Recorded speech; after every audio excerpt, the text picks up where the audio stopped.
From Montreal, World Affairs Television Productions presents the Economist Business Challenge. This cross-border knowledge competition will feature the brightest students from North America's top business schools, combining questions drawn from The Economist and case studies presented by the world's leading CEOs, journalists, and politicians. The Economist Business Challenge will test the contenders' knowledge on international economics, politics, and business issues. And now, let's meet the challengers. Hello, and welcome to the Economist Business Challenge. I'm your host, David Johnston. Today we conduct round 6 of this exciting competition, in which the top MBA students of North America's most prominent business schools meet and compete. This week we're joined by a team from Yale and a team from McMaster. Prizes in the competition are courtesy of The Economist magazine. The first place team receives a $3,000 scholarship. The team finishing in second place receives a $1,000 scholarship. And the student who wins the most valuable player award receives $1,000. This prize is given to the competitor whose performance distinguishes him or her as an outstanding contributor to the team and to the game as a whole. And finally, the individual who demonstrates the greatest team spirit will be awarded the Sportsmanship Award. All the participants of the Business Challenge receive a free subscription to The Economist magazine. Now, the format of the competition. The Business Challenge starts with a round of short questions provided by The Economist. They focus on international news, economics, business, and culture. Right answers are worth 10 points each. Incorrect answers are penalized 10 points each. Once a team buzzes in, that team must answer the question immediately or forfeit the question to the opposing team and, in fact, incur a 10-point penalty.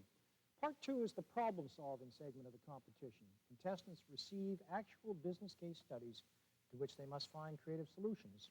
The case study questions are worth 225 points in total, 3 judges allocating 75 points each. We conclude each competition with a final round of questions, again, each one worth 10 points. Today's case study presenters are Patrick Basham, Senior Fellow at the Cato Institute, and Ted Sobel, Business Development Manager, National Center for Nonprofit Boards. Presiding over the competition today, we have 3 distinguished judges: Abe Gomo, President, Liberty Products; Dr. Barbara Miras, Executive Vice President of Davenport University; and the Mayor of Plattsburgh, His Worship Dan Stewart. So if everyone's ready, let's begin the competition with our first question. Who is the EU Commissioner in charge of the internal market? Who is the EU Commissioner in charge of the internal market? Going once, twice, 3 times. It's Fritz Bolkestein. Which company owns the consulting firm A.T. Kearney? An acquisition of the last year or 2. Yes, to the left. EDS. EDS is correct. Which company purchased the consulting arm of Ernst & Young? To the left.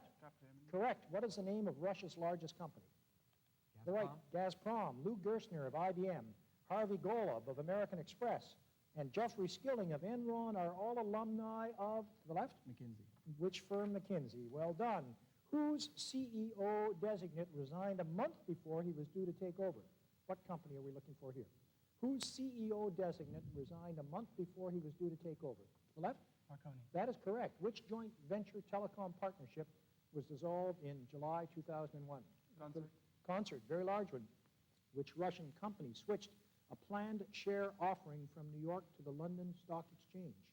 Which Russian company switched a planned share offering from New York to the London Stock Exchange? Going once, going twice, 3 times. It's Lukoil. Which 2 U.S. airlines gave up the idea of merging in July 2001? To the left. United and US Air. That is correct. Which family controls Fiat? To the left. Agnelli. What is the name of Australia's stock market index? What is the name to the left? All ordinaries.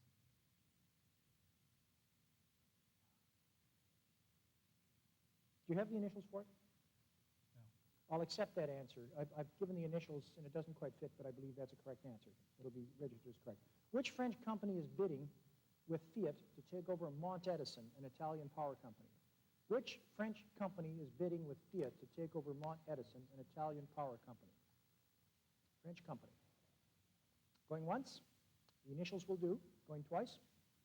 To the left. EDF. That is correct. Électricité de France. EDF. What is the name of the family that founded the optical fiber company Corning? What is the name of the family that founded the optical fiber company Corning? A very distinguished family, long associated with Harvard University. Going once, going twice, Going 3 times, the Houghton family. The Houghton family. What was the name of the predecessor to the World Trade Organization? To the left? GATT. Which Wall Street firm employs the internet analyst Mary Meeker? To the left, to the right. Morgan Stanley. To the right. Morgan Stanley. That is correct. What is the name of Zimbabwe's ruling party? What is ZANU-PF. again? ZANU-PF. That is correct. Which company recently acquired Heller Financial? Which company recently acquired, to the right? GE Capital. That is correct, GE Capital. Which family was one of the joint bidders with Pirelli for a 55%, to the right, again? Benetton. That is correct. Which media company owns a 50% stake in The Economist, the sponsor of this challenge? Yes, to the right. Pearson. Pearson. Which U.S. city claims to be the inventor of the world's first jukebox and the world's first washing machine? Both, but you can attribute either one to this U.S. city. And it's in the Midwest. And it has a sort of military name. To the left. Fort Wayne, Indiana. Well done. What is the capital of Azerbaijan? What is the capital of Azerbaijan? To the left. Baku. Baku is correct. Where is the EU Parliament located? To the right. To the left. Strasbourg. That is correct. Who is the CEO of American Airlines? Who is the CEO of American Airlines? To the right? Cardi. That's right, Don Carty, a Canadian. Who is the Prime Minister of China? The Prime Minister of China. To the right. Zhu Rongzhu. That's correct. What is the name of Japan's biggest stock brokerage firm? To the left. Nikko Securities. Again? Nikko Securities. That's not correct. To the right. Noruma. Again? Noruma. That is correct. No Mura. I'll accept that. Close enough. According to the OECD, which country will have the highest government spending percentage of GDP in 2001? According to the OECD, which country will have, to the right?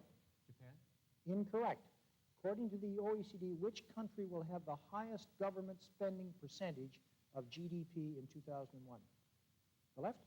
Going once, going twice, going 3 times. It's Sweden. Who is the CEO of British Airways? Who's the CEO of British Airways? Going once, going twice, going 3 times. It's Rod Eddington. Rod Eddington. Which company makes the Trent aero engine?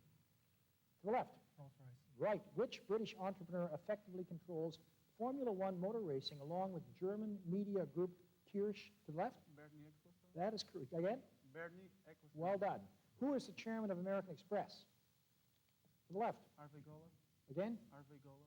That's incorrect. Who is the chairman of American Express? To the right. Going once, going twice, and 3 times. It's Kenneth Cheneau. What does the acronym CDOS stand for? What does the acronym CDOS stand for? Going once, going twice, 3 times. It's collateralized debt obligations. Collateralized debt obligations. Who is the new president of Merrill Lynch? To the right. O'Neill. Correct. Stanley O'Neill. What is China's unit of currency? To the right. The yuan. Yes, the yuan or the yuan. Which company purchased Fox Family Worldwide TV network from News Corp? To the left. Disney. Correct. Who is the parent company of investment bank Dresdner Kleinwort Wasserstein? Who is the parent company of investment bank Dresdner Kleinwort Wasserstein? To the left. Dresdner Bank. That is incorrect. It may be also part of the holdings, but it's the parent company of investment bank Dresdner Kleinwort Wasserstein. To the right, going once, going twice, going 3 times. It's the Allianz Group, Alliance Group, Allianz, Allianz or Alliance Group. Where will the next round of talks on global trade take place in November 2001? To the left. Qatar. That's correct. Who is the new president of Peru? Who is the new president of, to the right? Alejandro Toledo. Well done. Where are the headquarters of the WTO? Head to the left. Geneva. Correct. Who is Europe's largest brewer? The left. Interbrew. Incorrect. The right. Who is Europe's largest brewer? Going once, going twice, going 3 times. It's Heineken. Heineken. What is the name of the British supermarket chain owned by Walmart? What is the name of the British supermarket chain owned by Walmart? Going once, going twice, going thrice. ASDA, ASDA. Who owns Star TV in Asia? Now, I'll accept the company or the person here. Who owns Star TV in Asia? Going once? Going twice? Going 3 times? It's News Corp. It's News Corp. What is the name of London's derivatives exchange? What is the name of London's derivative exchange? And it's the acronym we'll do here, the initials. Once, twice, to the left. LIFFE. That's it, LIFFE, L-I-F-F-E. Which is the biggest stock exchange in Europe? Which is the biggest stock exchange in Europe? To the right. London Stock Exchange. That is correct. Who is the chief executive of Lloyd's of London? The chief executive of Lloyd's of London. Going once, going twice, going 3 times. It's Nick Pretijon.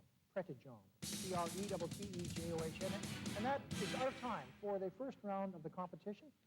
And so we have a score that is showing up on the screen, which is McMaster 110, Yale 160.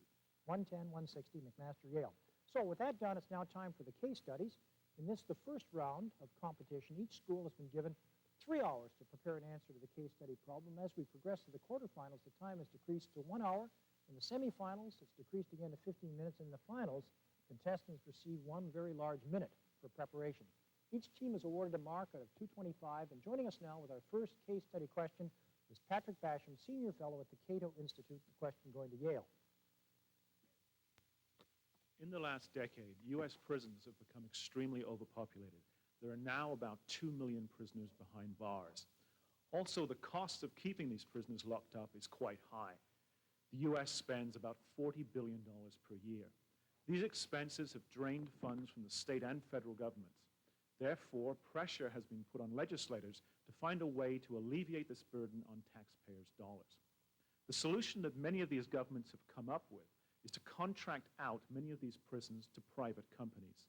Although the governments still maintain oversight on these private prisons, this action was revolutionary for private enterprise due to the government letting an outside source provide public safety, one of government's core functions.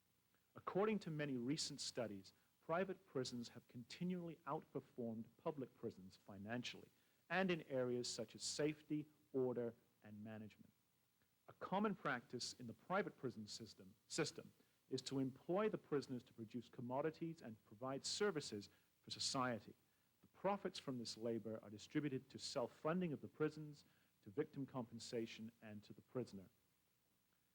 Now, although private prisons have proven to be extremely efficient, there has been great criticism of the private prison system.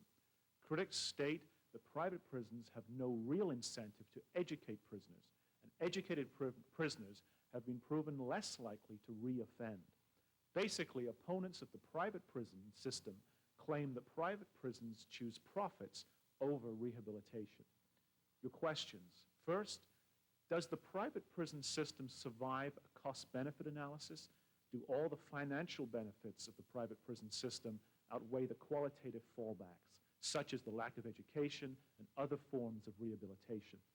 Second, do you think contracting the private prisons will provide healthy competition amongst private prisons and public prisons, therefore increasing cost efficiency and alleviating the prison burden on taxpayers? Our advice from our friends from Yale. There are many benefits from contracting the operation of prisons to private companies. Private prisons can provide performance benchmarks against which the public system can be compared. Their operators have incentives to innovate and develop novel methods of managing prisons. And savings from contracting work to more efficient private prisons can be deployed towards other public goods, such as education and healthcare. However, we must be careful not to overstate the financial benefits of private prisons. Private companies will be more likely to bid for contracts to operate minimum security prisons than to operate more difficult to manage higher security facilities. In comparing the relative efficiencies of private and public prisons, we must recognize that public prison systems cannot pick and choose which prisons they wish to operate. We should therefore only compare the performance and efficiency of public and private prisons with similar characteristics. Second, due to the limitations of their workforce, even private prisons can only operate low value-added, low-margin businesses. Highly productive and profitable businesses require skilled and well-motivated workforces.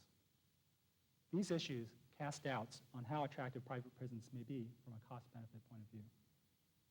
But more importantly, we have strong concerns regarding the incentives of private prison operators. Next to the obvious public safety function, rehabilitation of prisoners is an important task for prisons. Effective rehabilitation can lead to lower rates of recidivism. Job training and workforce development are important components of rehabilitation strategies. However, while rehabilitation is a central goal of the public prison system, in private prisons, rehabilitation would be secondary to the profit motive. For example, in their job training programs, private prisons would focus on maximizing immediate in-prison worker productivity, whereas public prisons could work towards the longer-term goal of training prisoners to be productive members of society after release. We could even go so far as to say that a private prison would have incentives to retain good, productive prisoners in their prison workforce, while being less critical of the release of unproductive prisoners. These issues can be addressed in part by aligning incentives of the private prison operators more closely to the public's needs. For example, contracts could be structured so that the private prison operators are assessed financial penalties if the recidivism rate of their prisoners exceeds that of comparable public sector prisons. Careful alignment of incentives would allow the United States to retain the benefits derived from private prisons while minimizing potential principal agent issues. As mentioned in the Coming to a Neighborhood Near You article in the May 5th issue of The Economist, the American public and their representatives have lost faith in their prison system's ability to rehabilitate prisoners. This has contributed to the growth of the private prison industry in that country. In that same article, however, the author cites a striking example of a prisoner who was in fact rehabilitated by the prison system. Such cases give us reason for 20 hope. seconds, please. We have not given up on rehabilitation. We are not simply looking for the most efficient manner of walking away and punishing people. Thank you very much, Yale, for your advice. And now presenting a case to our team from McMaster, Ted Sobel, Business Development Manager, National Center for Nonprofit Boards. Diversity. Boards of directors are increasingly embracing diversity in their membership to solicit varying opinions, approaches, attitudes, and solutions. But what is meant by diversity? Traditionally, a diverse board is composed of people representing demographic categories such as race, sex, religion, or age. This approach considers the selected individuals as representatives of specific communities. In this way, various constituencies have a voice at the table. The National Center for Nonprofit Boards encourages boards to consider a broader approach. By defining diversity in terms of skills and aptitudes, boards can create a structure for matching organizational needs with talented candidates. Various professional and personal backgrounds and experience add to the quality of the board and maintain the health of the organization's leadership. Questions. First, please evaluate these two approaches to diversity. Second, please explain how a board should handle issues of recruitment, dissent, and tokenism in pursuit of diversity. And the advice, please, McMaster. Business leaders are coming to agreements that greater diversity in the membership of board of directors is a positive advancement for progressing accountable leadership of a firm. What they disagree on is what form this diversity will take. Some believe that diversity should be based on demographic factors such as age, religion, and sex. Others propose that diversity is best achieved by addressing the skills and aptitudes of potential candidates. While both definitions are well-intended in their aims, the latter is a superior strategy to reduce the problems of dissent and tokenism inherent in the pursuits of diversity. Encouraging diversity through demographic targeting is a good effort to meet a noble goal. However, the approach is flawed. The underlying theory behind selecting directors based on race or religion is that in a world which is rapidly globalizing, an organization needs to have directors that are chosen to represent the changing face of the organization's stakeholders. However, choosing directors through tokenism creates dissent within the board by implanting the idea that those who are selected may not necessarily be the best suited for the position they are filling. Conversely, creating a diverse board of directors based on the skills and aptitudes they possess helps to achieve a goal that is optimal for both the organization and its stakeholders. Deepening the breadth of skills and aptitudes of the directors extends the abilities of the board by eliminating the skills gap between members. Selecting directors with complementary skills works to improve the quality of the board membership, creating greater accountability for the protection of all stakeholders. Additionally, selecting directors based on professional and personal backgrounds does not preclude the creation of a board diversified by race and gender. In fact, demographic diversification is a natural outcome of this process. In the recruitment process, organizations will need to enlarge their pool of candidates from a globalized base. Through this, they will be able to achieve their primary goal of attracting the best diversified skill sets while also appointing a demographically spread group of individuals.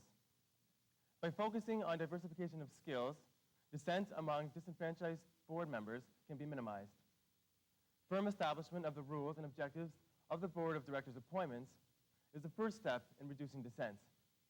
Acknowledgements of these rules by members that appointment is based on skills and not tokenism will work to eliminate thoughts of bias and subjectivity in the selection process. 10 seconds, please. In conclusion, in this age of globalization, the pursuit of diversification should address minority issues while also maintaining the organization's competitiveness.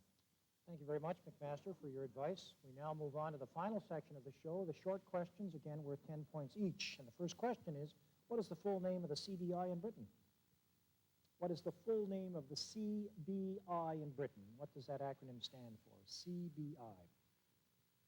Going once, going twice, going 3 times. It's the Confederation of British Industry. Who is the CEO of Sun Microsystems?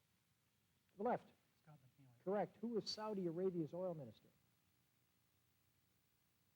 Saudi Arabia's oil minister. Going once, twice, 3 times. It's Ali Al-Naimi, N-A-I-M-I. Which company recently purchased the bulk of the cable business owned by Lucent Technologies? Which company recently purchased the bulk of the cable business owned by Lucent Technologies? Going once, going twice, going 3 times. It's Furukawa. What is the name of Europe's largest electrical engineering firm? Europe's largest electrical engineering firm. To the left. ABB. Correct, ABB. What's the name of the merged bourses of Paris, Amsterdam, and Brussels? To the right. Euronext. Correct. What was the name of the online supermarket that declared bankruptcy in July 2001? To the left. Webband. Correct. Which investment banking firm sacked its CEO, Alan Wheat? To the left. CSFB. Again? CSFB. That's correct. Credit Suisse First Boston. Which firm did Alan Wheat's successor, John Mack, come from? Which firm did he come from? To the left. Morgan Stanley. Correct. What was the name of the new set of UK stock market indices for socially responsible investment? And I'm looking largely for an acronym or initials here. What was the name of the new set of UK stock market indices for socially responsible investment? Going to the right. MCSI. That's incorrect. To the left. Going once, twice, 3 times. It's FTSE for good. FTSE for good, okay? Who is the CEO of General Motors? The CEO of General Motors. To the right. Wagner. That's correct. Rick Wagner. There's kind of a relationship there, right? Wagon and car. What's the unit of currency in Brazil? To the left. Again? Real, sorry. That's correct. Which father and son team managed Comcast? Which father and son team managed Comcast? Going once, going twice, going 3 times. It's Ralph and Brian Roberts. Who is the chairman? Who is the chairman of Renault? Who is the chairman of Renault? Going once, going twice, going 3 times. The name of famous African medical missionary Louis Schweitzer. In the automotive industry, what does the acronym BTO stand for? In the automotive industry, what does the acronym BTO stand for? You can sort of figure it out. To the left. Built to order. That's correct. Who is the chairman of the troubled French bank Credit Lyonnais? Who is the president of that troubled French bank? Going once, going twice, going 3 times. It's Jean Perlevad. Who is the president of the European Central Bank, or ECB? To the right. Dresdner. Again? Dresdner. That's incorrect. To the left. Going once, going twice. Duisenberg. That is correct. Wim Duisenberg. Which UK bank merger was blocked by the Competition Commission in July 2001? Which UK bank merger was blocked by the Competition Commission in July 2001? Going once, going twice, going 3 times. It's Lloyd's, TSB, and Abbey National. And that brings us to the end of our competition. Okay, let's learn a little bit more about our participants today. We start with the team from Yale, and Joy, you are from where? I'm from Portugal, from the city of Porto, From the city of Porto, which is in the north. in the north.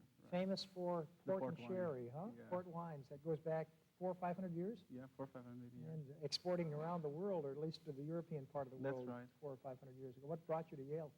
I wanted to come to the United States for an MBA degree, and I thought Yale was one of the best Of course. universities to attend. And what do you plan to do when you finish? I think I'm going to work for a consulting company. With a particular interest in European and international business? I think I'm going back to Europe. Oh, that's wonderful. And Tim, where's home for you? Mississauga, Ontario, Mississauga, a Canadian who's gone down to New Haven. That's right. Yeah, you enjoying yourself? I am, very much so. Oh, that's great. And what are you specializing in at Yale, Tim? Strategy, finance, and marketing. Oh, that's wonderful.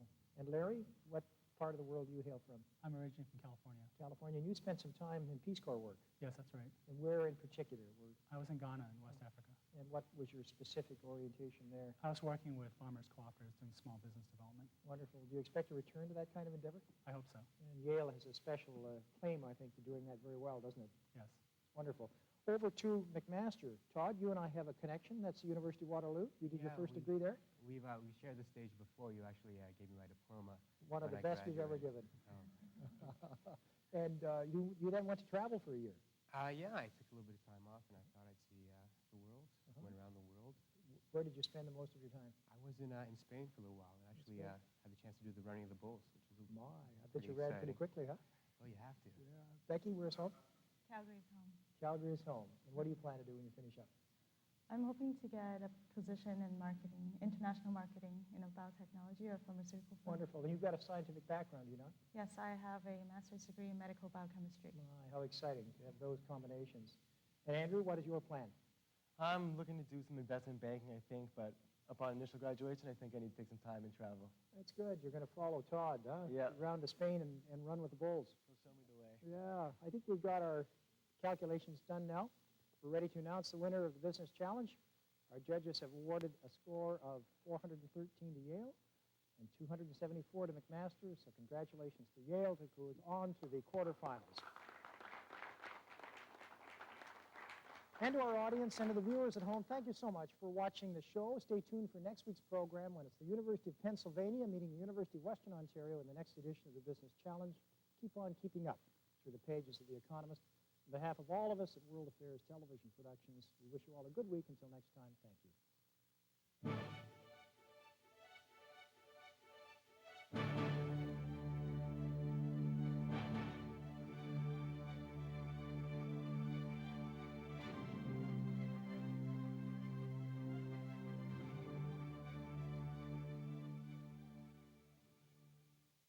Major funding for the Economist Business Challenge was provided by The Economist, the weekly international news and business publication of choice worldwide. Additional support provided by the Export Development Corporation, providing trade finance and risk management services to Canadian exporters and investors in up to 200 markets. Via Rail Canada. The City of Plattsburgh, New York's Community Development Office, your gateway to the U.S. market. Inisqualin Wines, one of the world's great wines. The Chateau Hotel Versailles, a full-service boutique hotel in downtown Montreal that caters to the most discerning of travelers. And World Affairs Television Productions Incorporated,